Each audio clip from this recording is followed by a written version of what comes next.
Good afternoon, everybody. This is Jeff Wales from Carson City. I'd like to welcome you to our first distance education webinar of the year. Just a couple of good housekeeping things here. I do have you all muted currently, and we'll probably leave that in place throughout most of the webinar. If you do have questions or comments, you can type those in the questions box or the chat box. And Kendra Weston is going to be facilitating that for us today and let us know when those questions do come up. And at various times throughout the presentation, I'll unmute everybody and allow everybody the opportunity to try to answer their questions the best that we can. We'd like to welcome a few people that we have here today from the audit division. Neil Jones, Neil Gruber, Nadia Vasheko, Daniel Saunders, and Michael Schaefer, the new chief auditor for the state, are on the line for us today and are available to answer questions throughout the webinar if you have those. So it's a very valuable asset to have all these folks in one place at one time, and I really want to thank them for participating today. So what we'd like to do today is try to go through distance education programs and some of the requirements that are currently in place. Of course, everybody knows the legislature just closed and have changed the landscape of education and funding considerably, but some of those things have not been ironed out within the department yet. I'll let Michael talk a little bit about that a little later on. But we'll just, for the program today, we're going to look at a variety of topics for conversation, including the definition of distance ed, teacher of record, Carnegie units versus the competency-based instruction, distance education plans, courses that are assigned in the student information system, concurrent versus sequential delivery of classes, plan of study, enrollment on count week, attendance, and written agreements. So I guess we'll start things off moving forward here, letting you know that a copy of this presentation, an audio recording of today's webinar, as well as the Distance Education Program Handbook are available on the Department of Education website and located at the link that's listed here. If you do have questions regarding distance education programs, my contact information is listed on here as well, and you can contact me directly anytime. So, starting off, the distance education defined. Distance education currently in statute means instruction which is delivered by means of a video, computer, television, or the internet, or other electronic means of communication, or any combination thereof in such a manner that the person supervising and providing the instruction and the pupil receiving the instruction are separated geographically for a majority of the time. Now, I'll tell you, when most of these regulations were written, or in this case, statutes were written, the only distance education programs that were available were the kind where we had a teacher standing in front of a camera, broadcasting classes to other districts, towns, cities, whatever. And that was the primary means of distance education. And of course, things have changed dramatically in the past, I would say even 5 years. And we've got a number of different options available for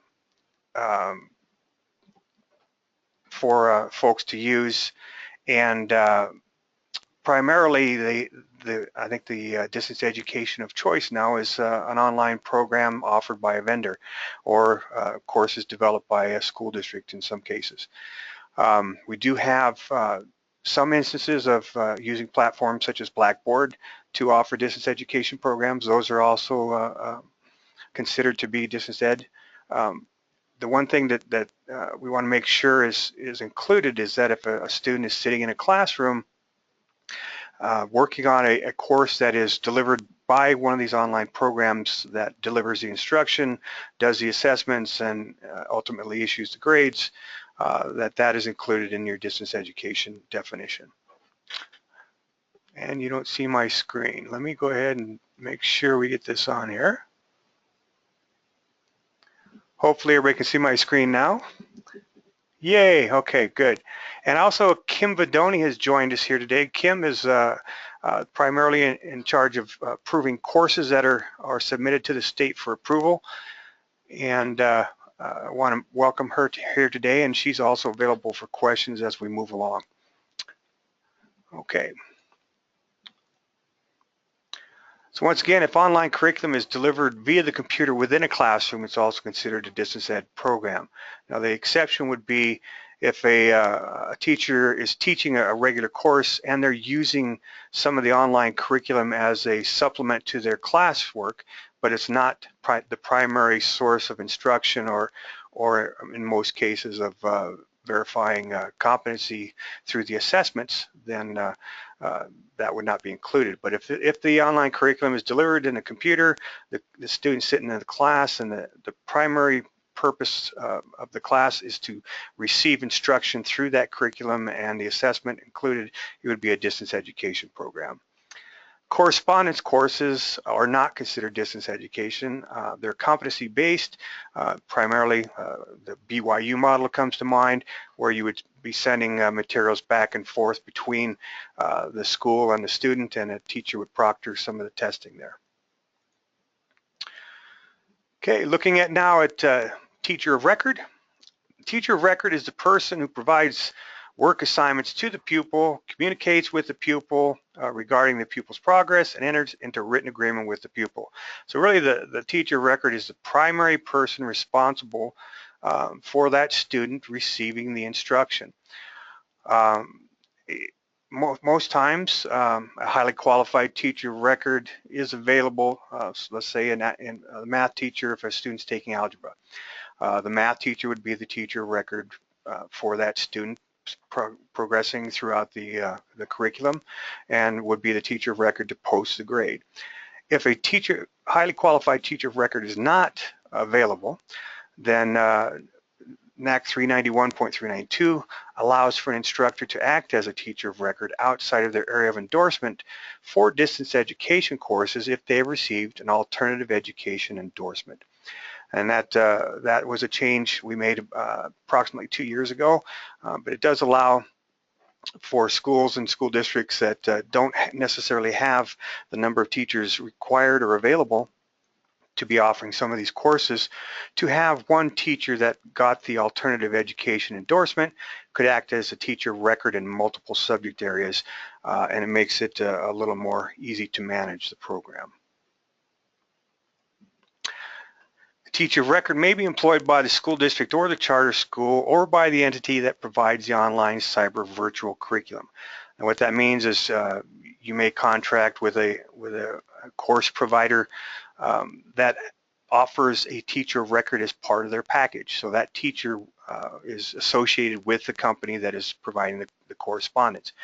That teacher needs to be basically licensed in the state that they're working from, not in Nevada, and they would act as a teacher of record and provide the grades, and the charter school or the district or school would post the grades appropriately to the transcript.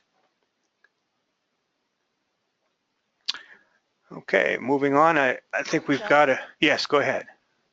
Okay, we have a question. Okay. Teacher of record, every K-8 pupil must have a highly qualified teacher of record, but it does not indicate that the teacher must be certified to teach within core content areas as outlined in NRS 389.018. Right. Wouldn't K-8 teachers be required to be certified in core content areas where applicable?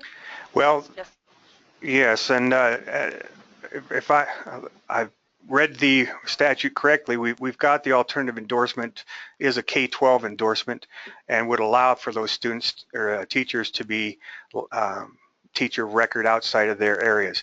Now, if you're working a K-12 and you only have a K-8 license, that wouldn't necessarily be applicable.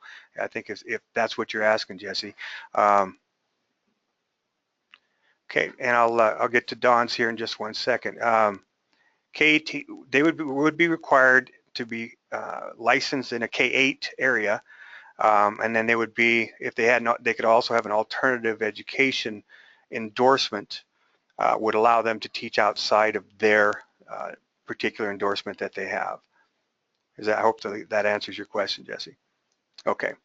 And Don Gilmore has a question, wants me to repeat the explanation of teacher residing outside of the state.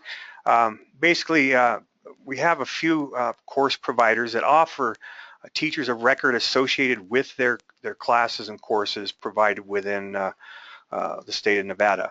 their teachers may reside in Colorado or Missouri or wherever else that they've got their programs associated with, but they could offer those courses within the state as outlined and approved by Kim with their teacher of record associated as the teacher of record for the students that are participating.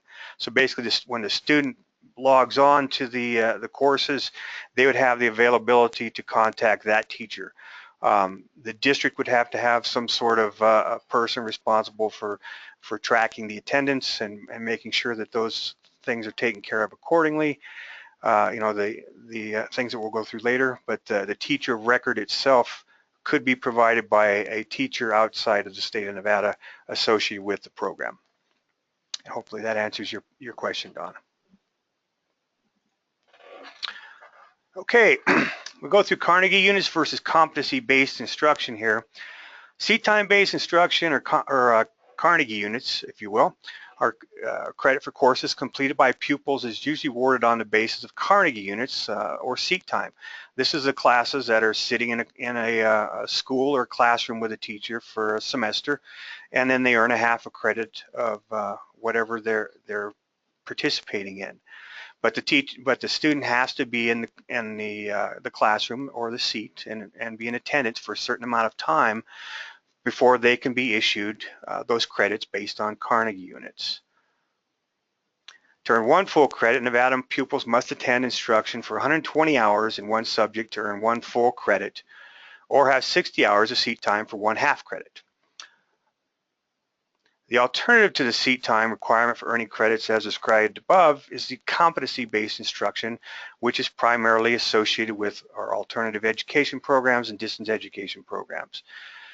In this case, it's when the amount of time a pupil physically attends a class or accesses instruction is not the determining factor for the earning of credit. It's basically when the student has achieved competency in the class that they're participating in based on the assessments given during the class and the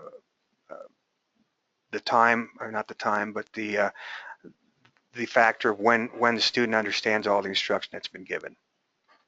In competency-based instruction, the pupil accesses instruction, be it via technology at home or in a school setting, for as long as it takes to pass all course requirements, which may be less than 120 hours required for one credit under the Carnegie unit system. The online curriculum provides both the instruction and the assessment to determine competency. In this model, a teacher may provide additional or supplemental materials for the student to complete, but there may not be any deletions or changes made to the program materials provided in the online curriculum.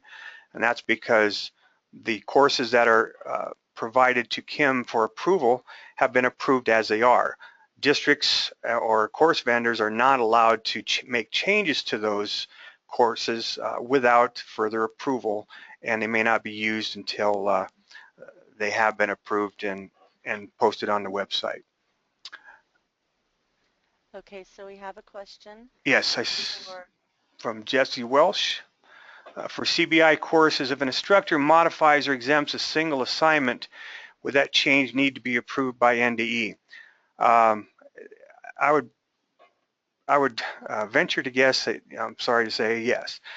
Currently in statute, it provides that if any changes are made to the courses that have been approved and put on the website, then the charter school or school district would have to give those to Kim Bedoni basically for approval before they can be used within the school. And I can let Kim weigh in on that as well if you'd like. Let me see if I can unmute all or unmute you.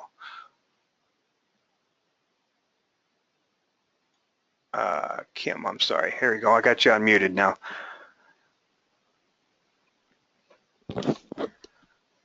Hi, Jeff. I had stepped away. What's the question? Oh, the question, Jesse Welsh has asked if for CBI courses, if an instructor modifies or exempts a single assignment, would that change need to be approved by the NDE?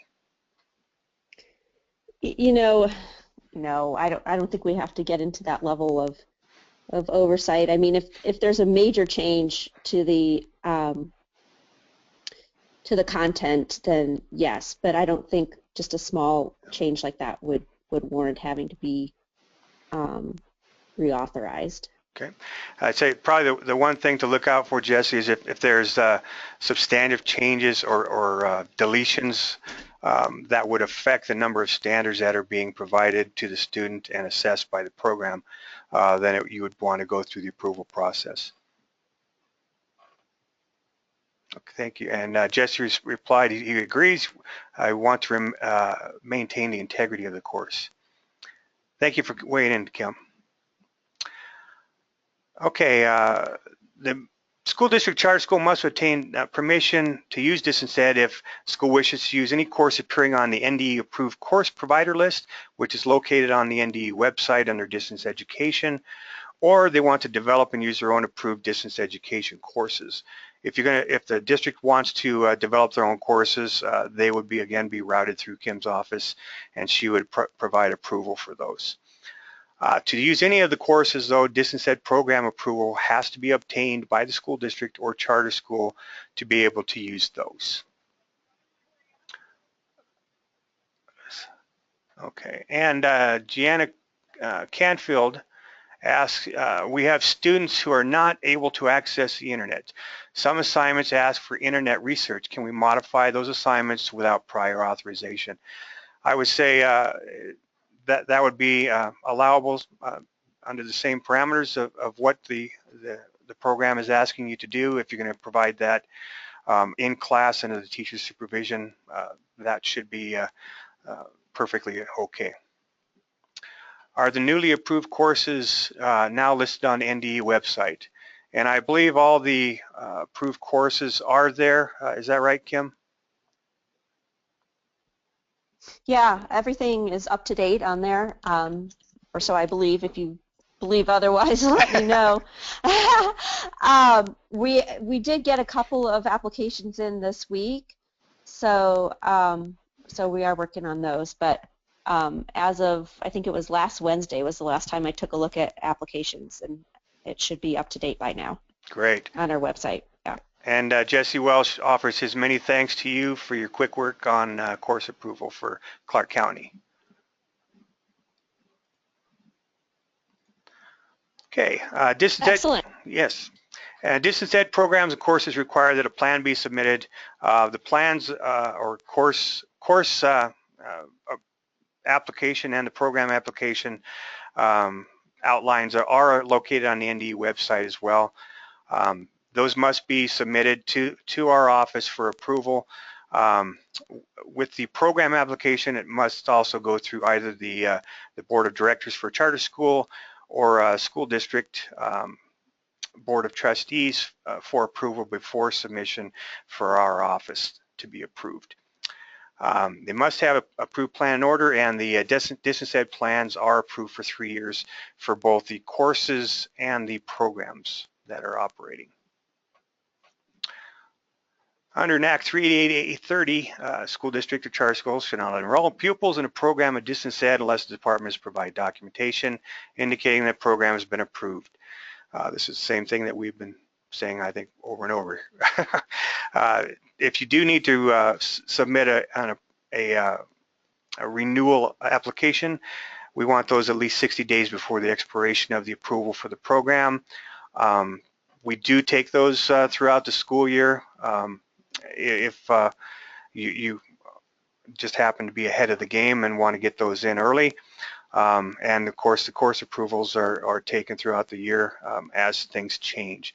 The one thing I want to impress upon most folks, though, is let's say if your program says you're using a K-12 distance education as approved by the state. That would include all the courses that K-12 has approved by the state. And if they add more courses during the course of that year or course of those 3 years, you're able to use those courses as well without making an addendum saying that you're going to use those additional courses. As they're added into the approval on the DOE website, any of those things that are approved are then available for you to use without having to make changes to your program application.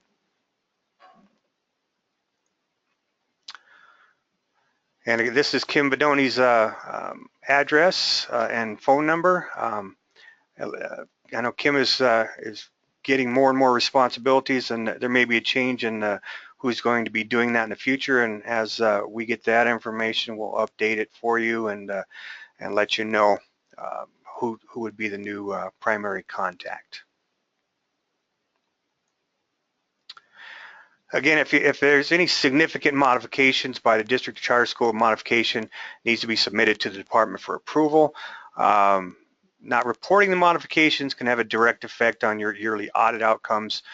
For example, if you change the providers that you were approved to be using to somebody else, that may be a problem, or if you develop courses of your own but they're not approved both through the course approval and the program approval process, that may be a problem as well with the auditing, because they primarily look at your program approvals to see what you say you're doing and how you're operating within those parameters.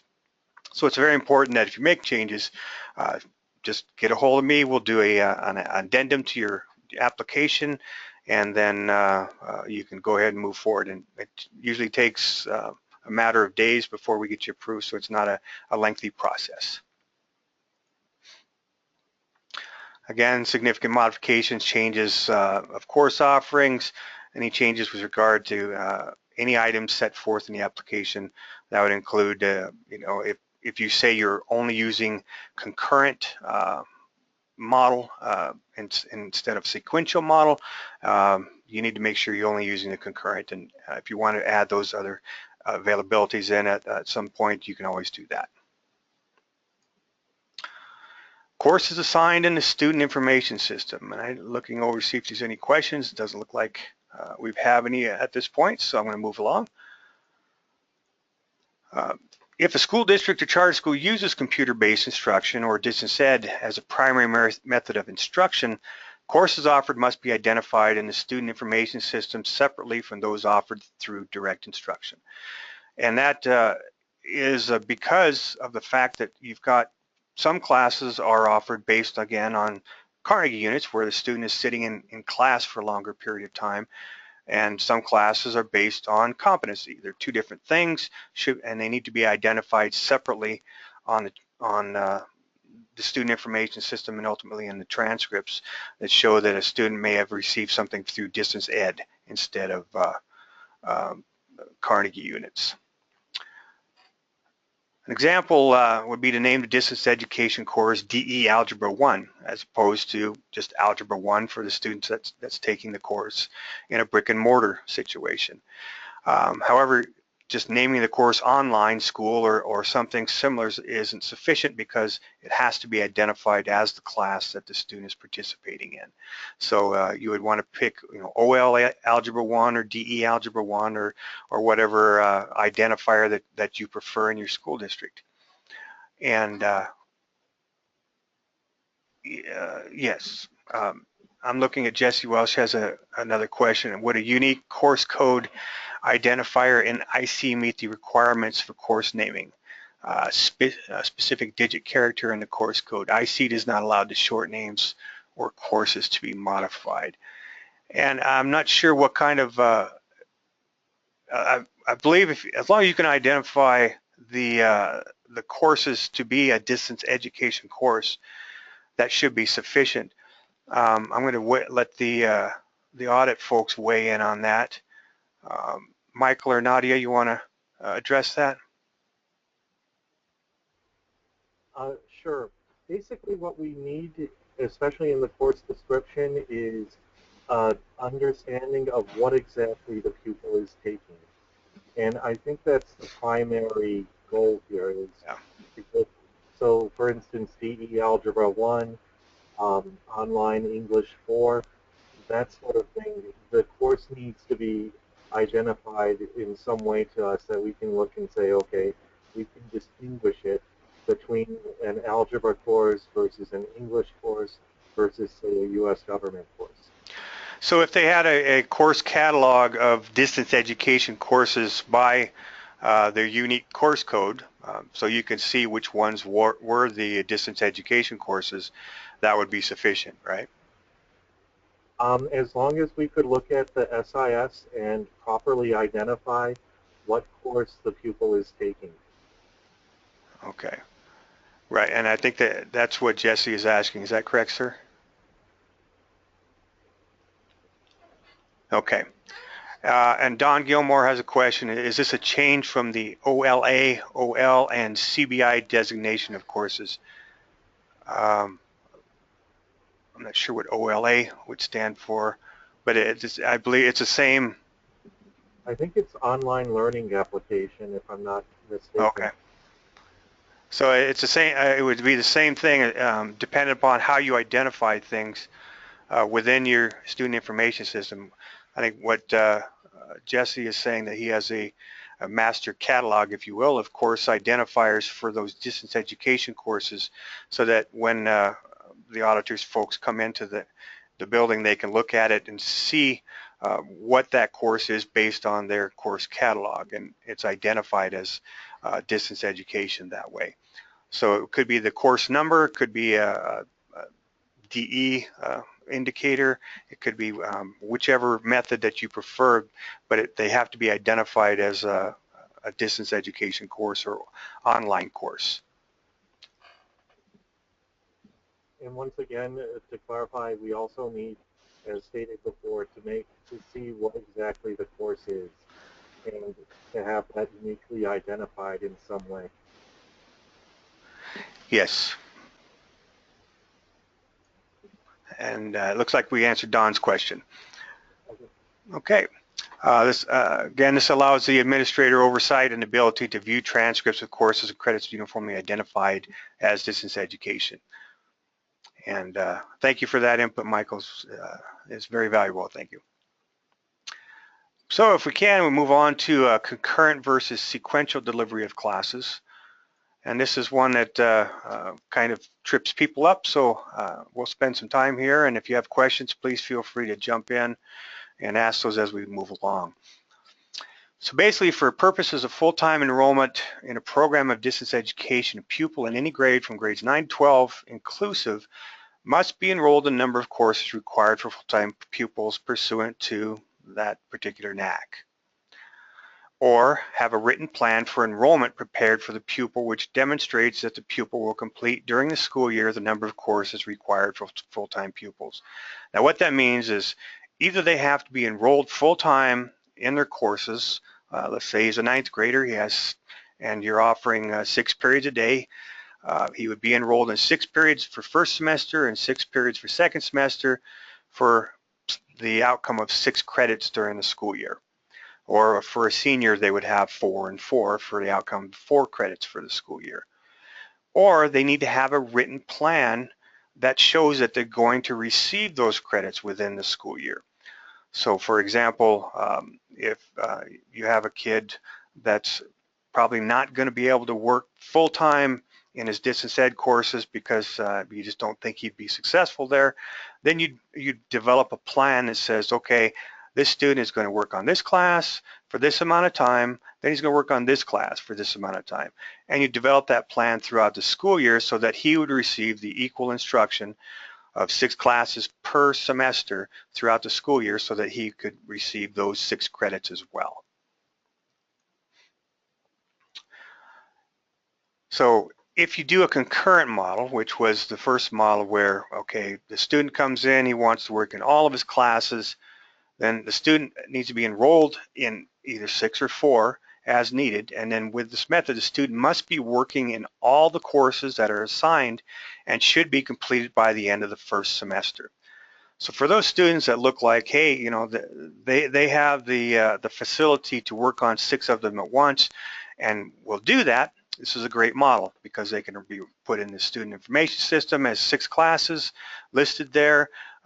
You basically check on the student to make sure that he's working in all 6 classes throughout the semester. He has the full semester time to complete, or he could complete them early if he feels the ability to do that is there.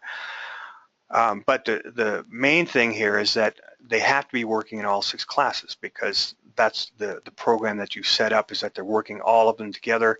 So they have to be working on them every week through every class. So for example, if you have a 9th grade student, again, be enrolled in 6 courses at the beginning of the semester, he must have progress or have a discussion of his progress with a teacher in each of the 6 courses every week. Now what that means is that he's either logged in, has made progress in the course, or if the teacher says, hey, you didn't log into your 4th period class, then the teachers address that with the student, and then he's going on proceeding to work in that class as well. So there's some contact there to make sure that the student is working in all these classes, or he's working, and you can see it through the learning management system. And then again, the pupil must finish all 6 courses by the end of that semester. In a sequential model, the student must be enrolled in 6 courses per semester, but the student may work in courses sequentially. And what that means is they can work on 1 class at a time, or 2 classes at a time, or 3 classes at a time, or even 4, based on what your plan of study is showing as a timeline for completion of each individual course throughout that semester. But the plan of study needs to show the timeline, and the student has to be following that timeline as well. So for 1 course, the student would have approximately 3 weeks to complete the course. And at the end of the 3 weeks, the student would then move on to the next course that is outlined in his plan of study.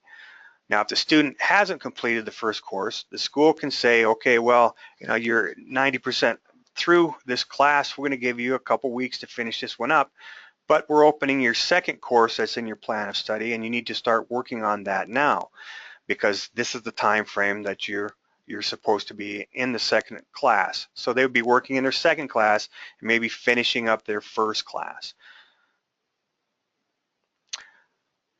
And again, attendance be taking in the 2nd class going forward. So you really want to make sure you're following your plan of study as outlined. Now, and we'll go through plans of study a little bit more in depth here in a minute, but if halfway through that 1st class, the student is not making progress, and you want to make changes to the plan of study, you would need to make those changes on the plan of study, document when those changes were made, if you started a new class, when that class is beginning, and then have your plan made accordingly to complete those courses throughout the semester or the school year.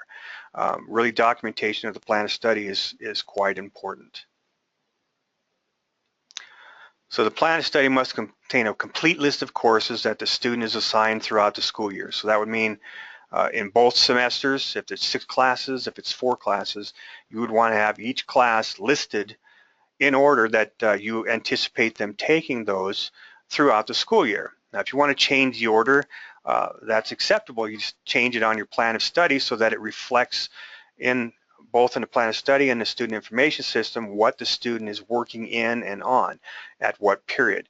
So basically, you don't want to have a plan of study laid out, and then when we go and look in the student information system, it's none of the courses that are on the plan of study are what the kid is actually working on.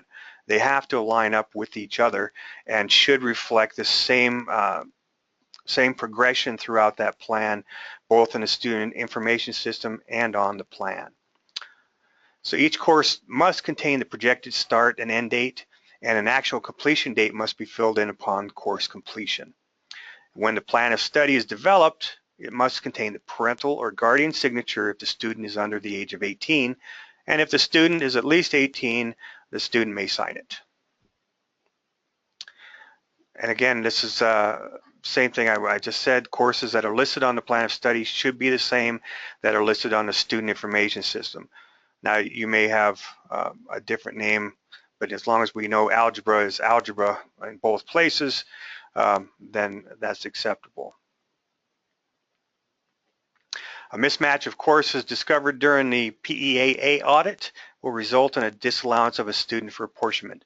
So again, if you have a course on your plan of study that says they're supposed to be working Algebra 1, and student information system says he's working on government instead of Algebra 1, then there's a problem there because you're not following the plan of study developed to have that kid get those credits throughout the school year.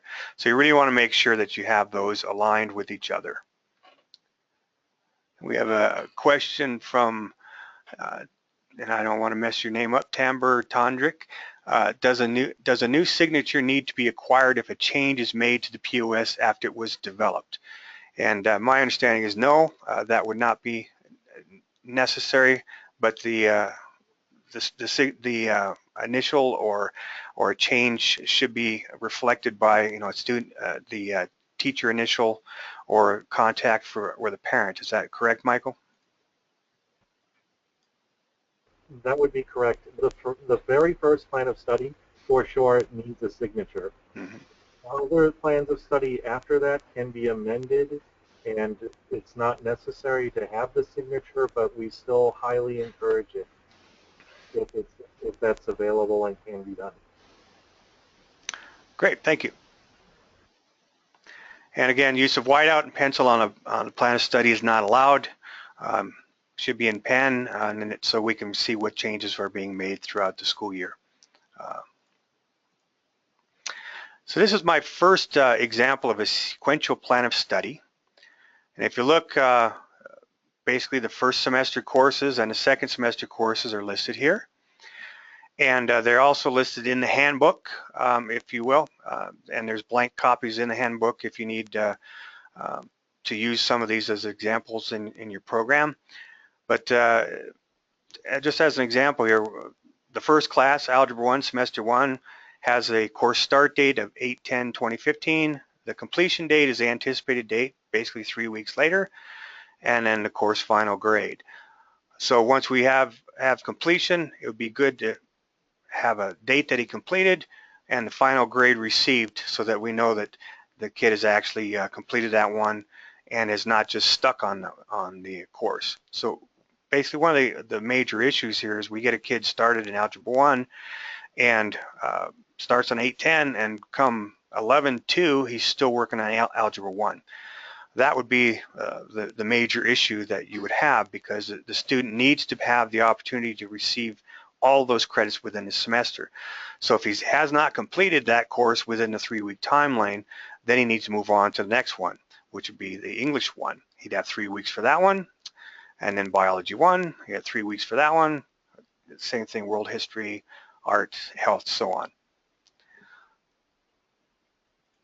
So my next example here would be for a student that's going to be sequential, but attending 2 classes in a sequential fashion. So in this case, he's attending Algebra 1, Semester 1, and English 1 at the same time. So they started both classes on 8/10, and they're going to finish on 9/18 for the completion date, and then move on to Biology 1 and World History 1 starting in 9/21, and then Art and Health starting on 11/2.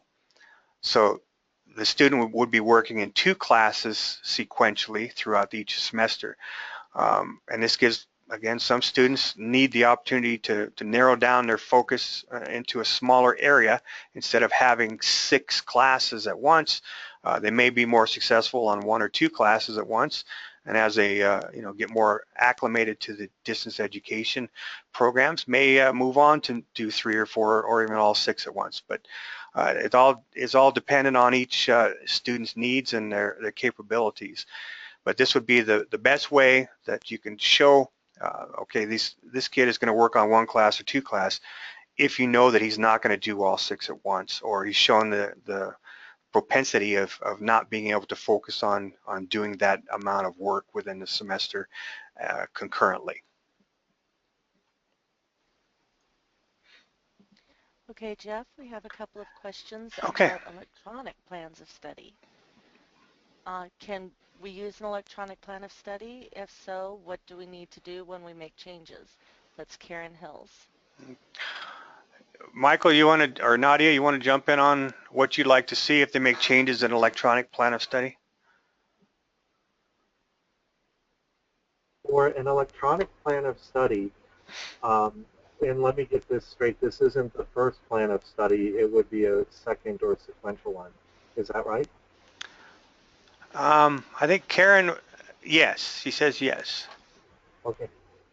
Basically, what we would like to see documented somewhere is a note saying on this date at this time, this either representative of the school or the teacher, possibly, spoke with the student, and here is how we're changing the plan of study, and here's how we're amending it. And that should be documented somewhere that we can easily see it, where it's accessible to the audit for that. Okay, so you're clear on that, Karen? Okay, great. Thank you, Michael. So moving into the realm of full-time enrollment. So this a lot of NAC and NRS, and Michael, you want to talk a little bit about enrollment and how things are going to change going forward with the results of our legislative session? Well, I would like to talk a little bit about it, but the issue for us is it's still a little bit up in the air, especially how it concerns distance education, as to what we'll exactly be looking for whenever we do audit in terms of average daily or enrollment. And so we haven't quite figured this all out yet. We're currently inquiring to other states as to how they do that. And when we have more definitive information, you'll be getting guidance from the Chief Auditor's Office personally. I wish I could have more information to divulge, but unfortunately I don't right now. So is it safe to say then at this point we'll stick to the rules as they are, and as things develop, we will make every effort to contact all folks that are involved and make sure that you have the correct information going forward? Yes, that would be the best way to explain it for right now. Okay. So with that said, we'll run through the requirements as they are currently written, and hopefully at some point we'll figure out what the new average daily enrollment requirements are going to be.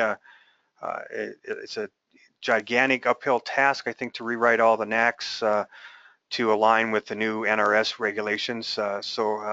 Hopefully we'll get through some of those soon and have more information for you going forward. So currently in calculating basic support, again, it's the same thing that we talked about in plan of studies.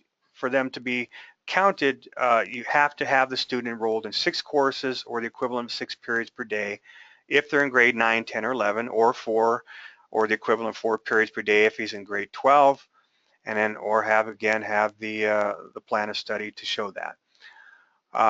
Each school has to maintain a master register of enrollment and attendance containing all the demographic information that everybody's familiar with. And then pupils enrolled in a program of distance ed that's been approved shall be deemed an enrolled pupil, again, if they're enrolled in a course that's included on the list of approved courses that's published on the department website. And the teacher meets or otherwise communicates with the pupil at least once each week during the course to discuss the pupil's progress, or the pupil has made progress as documented in the electronic learning management system, or is documented by pupils' participation in a real-time class session for the course, which is conducted by a person. So what that means, if the LMS provided by Odyssey shows that the student has completed work in that course, then he's in attendance for the week. Or if we have some districts that offer a real-time class session as part of their distance education programs. If the pupils participated in that, then again, he is in attendance for the week. Okay, and Jesse has another question here. Under attendance, page 13 of the program does not include participation in a real-time class session. And it should have. That's an oversight, Jesse. Thank you, and I'll make a change to that and get that fixed. And then we've got Karen Hales has a question. If a student comes to us after the start of the school year, they must still have 6 courses per semester on their POS. Is that correct? If they come after the start of school year before count day, that is absolutely correct. If you are not going to receive apportionment for them, let's say he came in November, you would adjust your plan of study accordingly based on the amount of time left, because he would not be there for, you would not receive apportionment on underneath the current count day system. Okay, on here.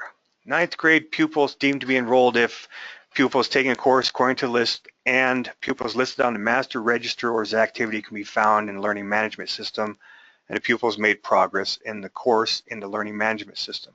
So basically, either with this kiddo, if he's enrolled, and you can pull up the LMS printout for him, shows that, yeah, he's completed, courses or course modules with, in these areas, great, he's in attendance. If you look and say, well, gosh, he's logged in, but he hasn't done anything this week, then you need to have some contact made by the teacher with the pupil, and that would be meaningful two-way contact, saying, hey, Johnny, you're logged in, but you haven't done anything. What's going on?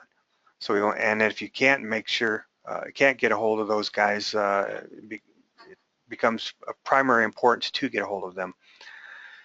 So enrollment on count week currently, if a pupil is initially enrolled in a program of distance ed during the calendar week immediately preceding count day, and a school district or charter school does not have evidence of pupil's progression in each course of distance ed as required, the pupil shall be deemed an enrolled pupil if the school district or charter school documents that the pupil attended an orientation for the program or a similar admittance process for the program of distance ed, and within the first calendar week after count day, the school district or charter school has evidence of the pupil's progression in each course is documented. So basically, if during the count day week, the student comes in, does an orientation, but he hasn't logged in and done anything during that week, if the student logs in the next week directly after count day, or the next Monday after the Friday count day, and does work during that week, then he would be considered enrolled during the count day, and you can be accounted for apportionment. Did I describe that correctly, Michael? Make sure I didn't miss anything up there for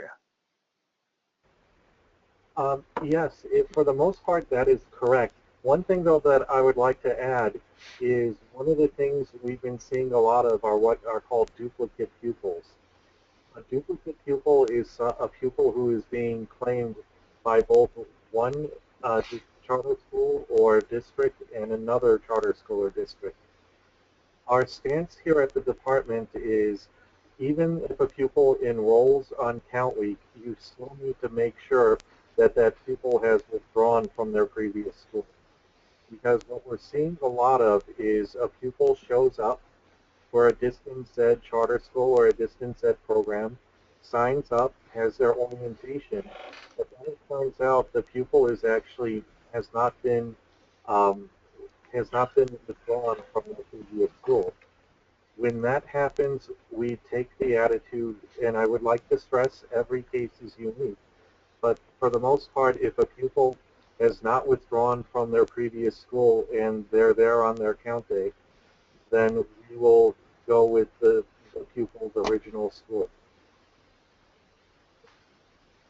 Okay, thank you very much.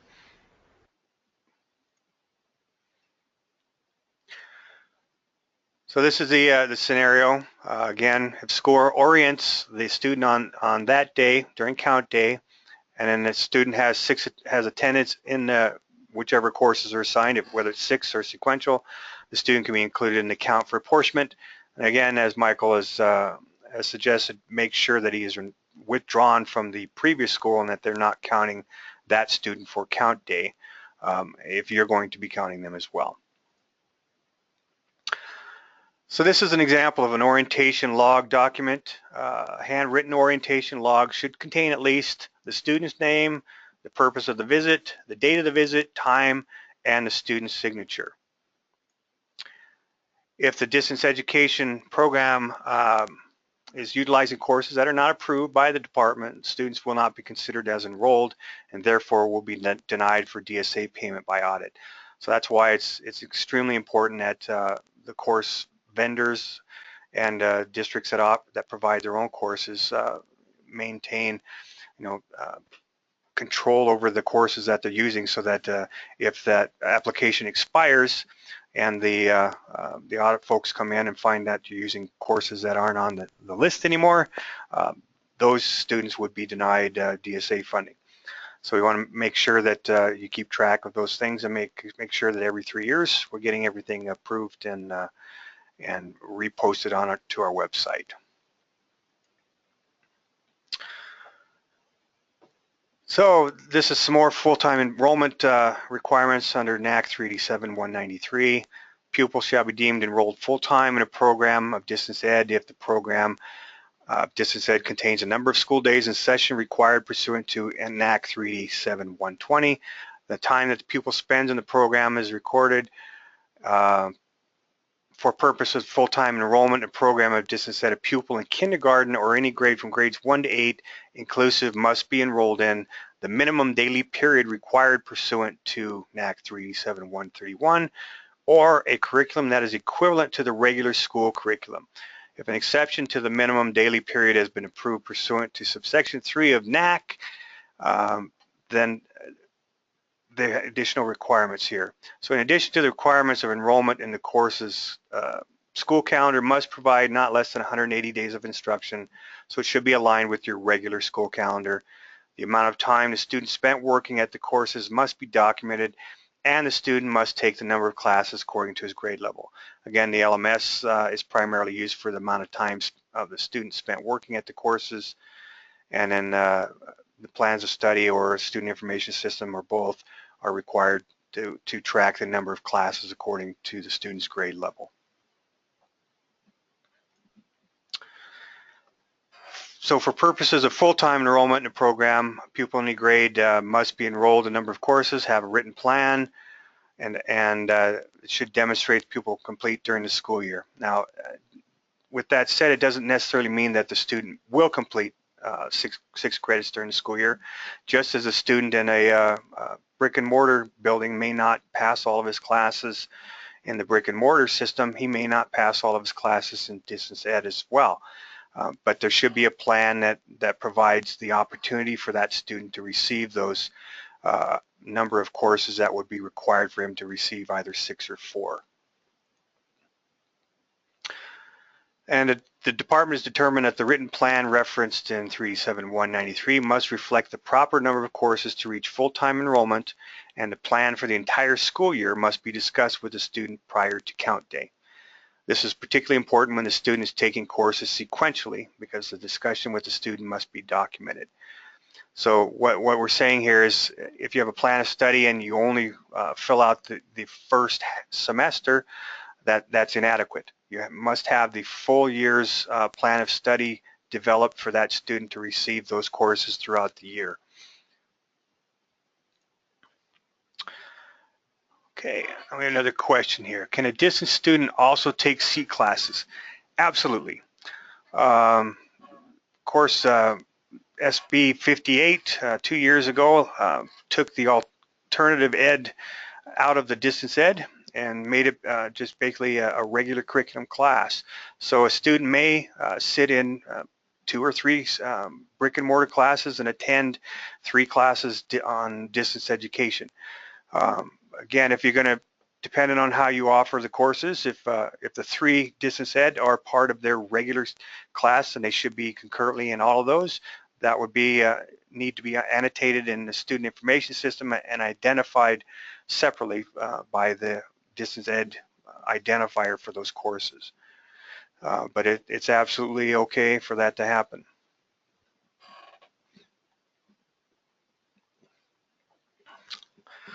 So in attendance in distance ed programs is based on the student and teacher meeting weekly to discuss progress of the student through documented course progress in the LMS or by the pupil's participation in a real-time class. So these meetings have to be documented sufficiently to prove that the discussion was a two-way communication between the teacher and the student. Again, this is basically a rehash of all of what we've talked about communication-wise, but these are the things that are required for the student to be counted as enrolled, and attendance is one of those things. And the attendance meaning that they have some sort of contact, again, through LMS or through a contact between the teacher and the student. And it should be a two-way contact. It shouldn't just be that the teacher sent an email and got no response. There has to be a two-way communication. So the pupil can be marked as attending for the entire week if they've had progress in a LMS, or they had a class with the teacher face-to-face or real-time, or the pupil had a discussion of his progress with the teacher in each class via email or phone, or face-to-face if the kid comes in. Sufficient documentation is the basis for proving attendance, and documentation must show two-way communication, and it must document a discussion of student progress. The communication may be in person, over the phone, or through email, but it must be documented. So here's an example of what appropriate documentation must include as a minimum. It would be the student name, the teacher name, course name, date of the contact, and any substantive notes of discussion of the pupil's progress. Documentation could also include a sign-in sheet with a written summary of the discussion, a phone log with sufficient details of the conversation, or the outbound and response email showing two-way discussion of progress. So an example of progress in LMS would include an electronic file downloaded that includes the student's name, teacher's name, course name, the topic, the date and time of the student login, and time spent in the system. Example of face-to-face class documentation would be a sign-in sheet that should contain at least the student's name, the teacher's name, course name, the date and time of the class, and the student's signature. It's also important that you have the full name and not just John. You know, student's name is John. It should be John Doe, so that we know exactly who it was that was there and can verify that. So we've got another question here from Jennifer. What if students are communicating with teachers via text message weekly? Students are required to explain their grade, missing assignments, and if they're on pace or not. Would these messages be sufficient if recorded in Google Voice boxes? Michael, I'll let you jump in there if that would be appropriate for you.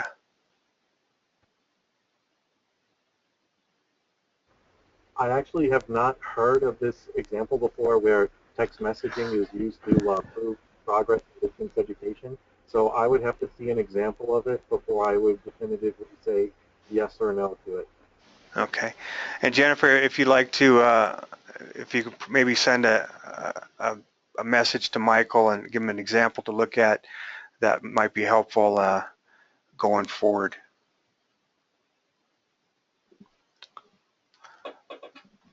Okay. Again, face-to-face class documentation. Example of real-time online class documentation. A printout from the LMS should contain at least the student's name, teacher's name, course name, topic, and the date and time of class that the real-time class took place. Here's an example of phone call documentation. Phone call logs must contain at least the student's name, teacher's name, course name, date and time of phone call, and then any notes that you have. Student says he is behind with his current assignment, does not understand linear equations, needs help with this topic. This just helps prove that there's actual communication between the teacher and the student. Here's an example of an email exchange documentation. I'm not going to read it for you, but here, you know, the teacher emailed him, asked him how's it going. Student emailed back, hey, you know, I'm falling behind, I need some help, and this shows two-way communication. So if the student and teacher don't meet the requirements each week, the student is deemed absent for the 5 school days of that week. So basically, if you can't prove that you've had contact with the student or the student made any progress within the course, then the student is absent for the entire week. Just as he would be present for the entire week, if you don't have that contact, he's absent for the entire week. So missing 2 weekly attendance requirements in a row causes a student to be absent 10 days. And if you have district school truancy policies, they should be kicked in at that time to determine what's going on with the kiddo, find out where he's at. So this is a kind of a clarification from the audit folks. The two-way communication via email or phone does not establish the enrollment. Only after the enrollment is established by either student's progress in the LMS or a face-to-face real-time class. So basically, the first time the kid logs in and accomplishes something in the class is establishing enrollment as of that date. Same thing if they have a class face-to-face or real-time online class. When they log in and participate in that, then they're deemed enrolled as of that date. Email or phone communications only count for attendance, but not for the establishment of enrollment. Or their petition. Well, yes, and Jesse says, or their participation in orientation followed by online activity the following week. And that's prior to count day again, but that they'd be established as an attendance as of the first day that they logged in and started working.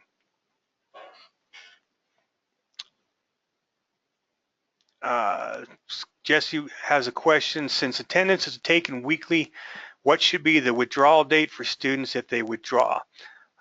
The date of the last week they were active or the last day of activity? And I'll defer to Michael on this as well.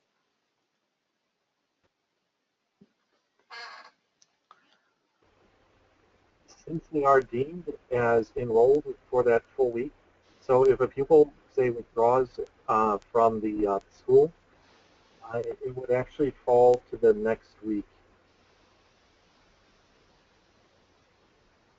in most cases. So let's say a pupil, their last day of two-way communication is this week, and then they say, okay, well, I'm going to be leaving the district and I'm going to a charter school the next week. And you would say, okay, they're in attendance for this week, and then the date of withdrawal would be the Monday of the week after. Does that clear things up for you, Jesse? Actually, can I add something? Oh, yes. Nadia Vasheko, please. Yeah, hello. I would like to add, because on the count week, students tend to enroll in another school very quickly. So on count week, it becomes especially important. And if you keep the student till the end of the week, the student might be enrolled at another school already, or a brick and mortar, and then you'll have to deal with the duplicate students. So be very careful when you keep the students the whole week. Does that make sense? Okay, thank you. So Nadia, Jesse's asking, so how do you handle that then?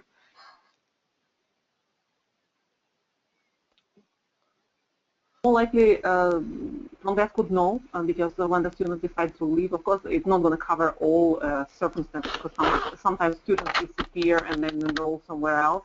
They just don't bother to tell you.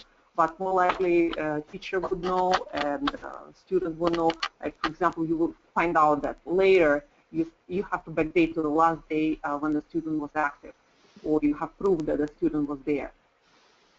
So it might not happen exactly on the count week, but once you find out, it's going to be the last day after the last day of attendance. For Clark County, it's the last day of attendance because you're on the pilot project, but to everybody else, day after last day of attendance. That's my point. He has a follow-up question here, Nadia. So it should be the last week of activity or prior to re-enrollment in another school. Is that correct?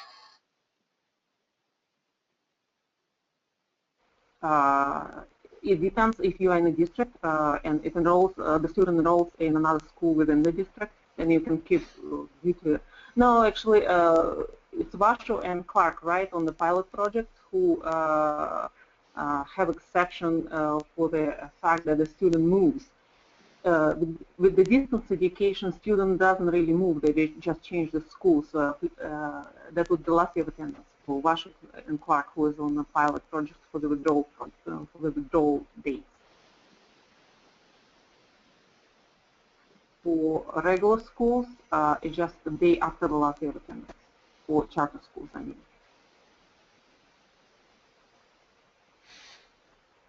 Okay. And Jesse, if you would like to continue the conversation, Nadia loves to have phone calls, and I'm sure she'd be happy to hear from you.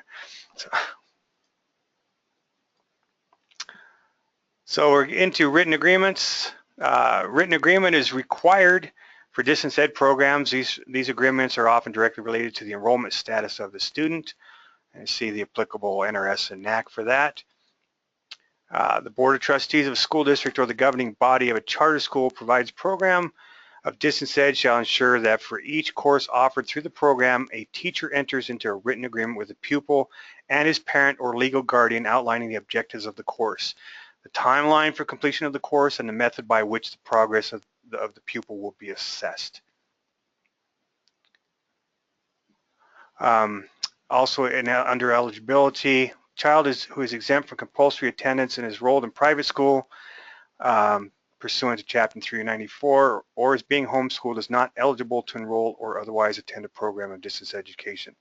I will say this changed considerably and probably created more confusion as it confused me, but SB 313 now allows a private school to develop and offer their own distance education programs.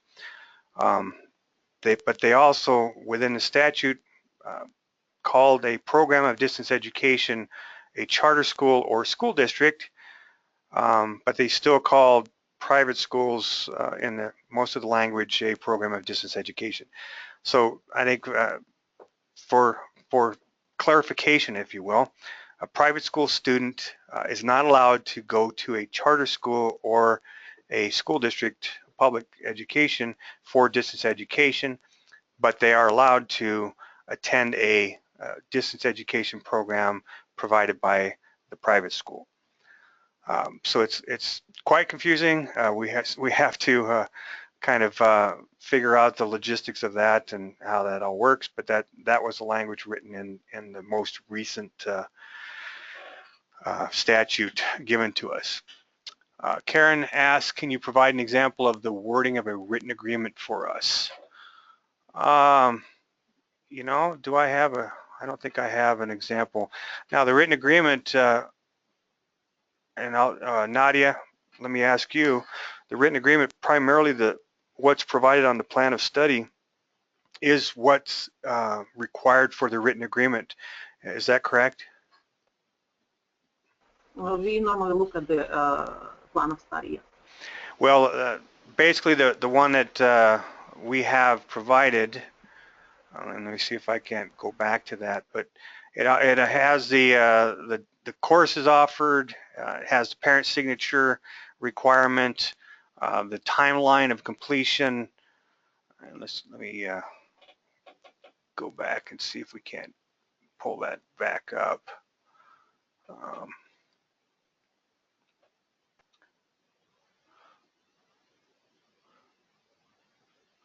Sorry, my 72-page thing.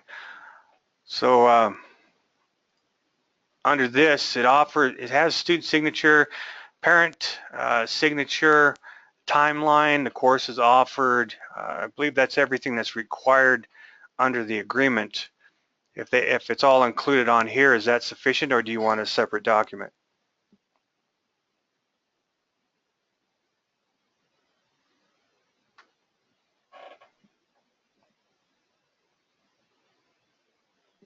Michael or Nadia, either one? Actually, I believe that would be sufficient for what we're looking for. I agree. We normally don't dig deep to see if the board approved. We just look plan of study and then we match it to the program.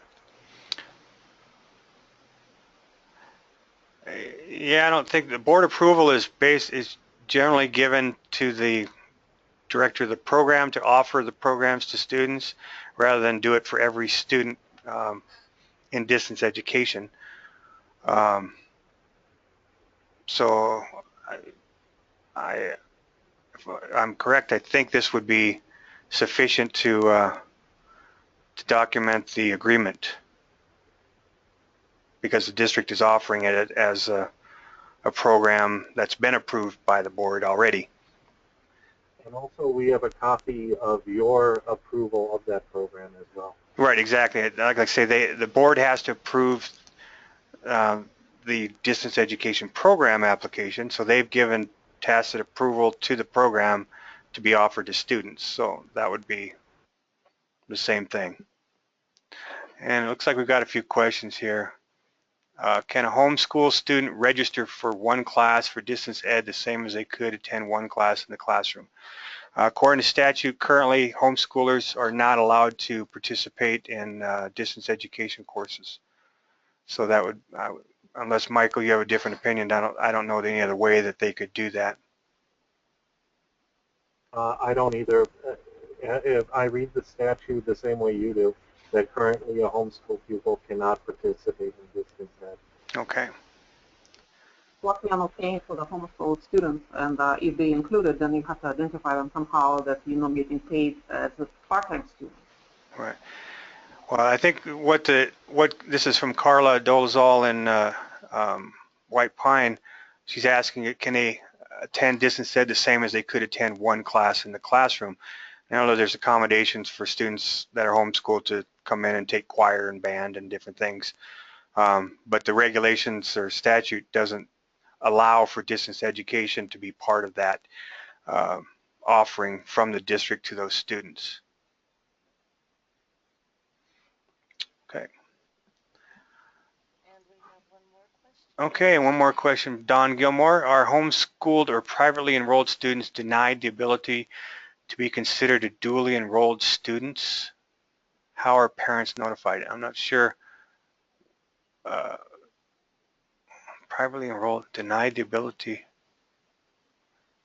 I'm not, Michael, if you want to try to answer that one. I'll read the question before. Yeah. Well, I think it's the same question. Don Gilmore is asking, are homeschooled or privately enrolled students denied the ability to be considered a dually enrolled student, and how are parents notified? Homeschooled students aren't enrolled at all. So I'm not sure how that works, and privately enrolled students aren't enrolled necessarily in public education. They're in a private school, so I'm not sure what the answer here is. I would have to look it up for private school pupils. If there is an answer with homeschool, I concur with your answer. Okay. So Don, I'm sorry we couldn't come up with better. Michael will look into that, I guess. So he'd be the best man to contact for that question. Okay. So at this time, I think we're basically at the end of my slides, my 79 slides or whatever it was here today, and I want to open it up for any more questions of things that weren't covered by us or things that weren't cleared up for you through the program. And Jesse, it looks like we've got a question already. If a classroom teacher creates their own online content to use in a blended learning setting with students still attending class face-to-face daily, would that need to be included in the distance ed plan? So I guess the question is, are the teacher has the students in the classroom with them. He's using this content as part of his lesson, if you will, but the students are face-to-face with the student. The teacher's offering the instruction and the assessments and issuing grades. Is that correct? Okay. So my opinion on that would be that that is a competency-based instruction type of course, but it's not necessarily distance ed because it's the teacher is providing the instruction. Do you have a different opinion on that, Michael?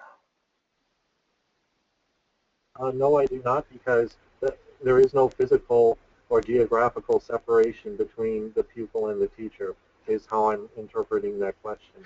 Right, and the program itself is not providing the all of the instruction or the assessments. The teacher's doing that. Yes, sir. Any other questions we can field before we let you all go for this beautiful day? And um, One thing I would like to add, and it expands a little bit on what Nadia said earlier, is that a lot of the situations we're discussing today are general guidance. And if you have a specific question about a pupil or a program, please contact the department and we can give you a best answer that we can in a timely fashion. We may not have the answer for you today, but we certainly can look into it, and as I said before, provide you with guidance to that issue you may be having. yes, and Don has asked, is there a timeline for upcoming clarification of the new funding by enrollment formula? We're looking into it currently, and we hope to have an answer sometime in the late summer for this. And a lot of it will depend on how quickly other states respond to our inquiries who have similar programs and who have a similar way of funding. Unfortunately, like I said, I would like to say more or tell you I have more definitive information, but I don't at the current time. But late summer, hopefully, is what we're looking at. So sometime probably beginning of or middle of August. And Carla asked, can we get the PowerPoint? Yes, the PowerPoint is already posted on the Department of Education website, as well as this recording of this webinar will be on there as well. And the Distance Education Handbook is located there as well. It's all under the Distance Education section up on the top. So you can have this PowerPoint, a recording of today's webinar with all the questions and answers, as well as the Distance Education Handbook. Jesse offers, thank you for all the information today again. Good luck with interpreting all the new NRS and next steps. You're absolutely right that we'll need all the luck we can get with that, so thank you. Any other questions we can help you with before we go here today? Well, seeing none, thank you all for attending today. And again, if you have any questions or things that you need clarification on, please feel free to contact me directly, and I can either try to answer your questions or I'll find out the answers for you. So thank you again, and I hope you all have a great day.